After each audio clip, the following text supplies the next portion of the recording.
ఇక డ్యామ్ పరిస్థితికి వచ్చేస్తే డయాఫ్రమ్ వాళ్ళకి 1000 కోట్లు శాంక్షన్ చేశారు. ఎందుకు చేయాలి? ఎవరు దీనికి బాధ్యులు? గత ప్రభుత్వం మీద నెపో నెట్టేసి చేతులు దులుపుకుంటే సరిపోతుందా? గత ప్రభుత్వం ఈ ప్రభుత్వం అని కాదు.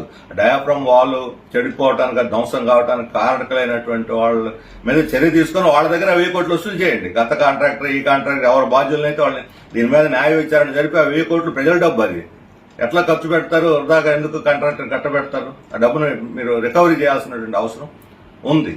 ఈ రకంగా ఇప్పుడు మన తెలంగాణ కాళేశ్వరం చూసాం, కట్టిన తర్వాత ఏమైందో. ఆ పరిస్థితి రాకుండా చూడాల్సిన బాధ్యత ప్రభుత్వం మీద ఉన్నది. కాబట్టి కంపెనీ నుండి దీన్ని రికవరీ చేయాలి.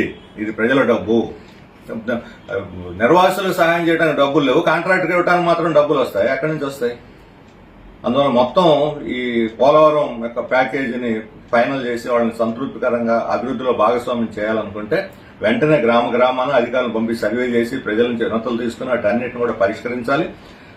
ఇరిగేషన్ శాఖ మంత్రి, ముఖ్యమంత్రి స్వయంగా ఆ ప్రాంతాల్లో పర్యటించి ప్రజలకు ఇది బాధలు వినాలి, వాళ్ళ కష్టాలు తెలుసుకోవాలి.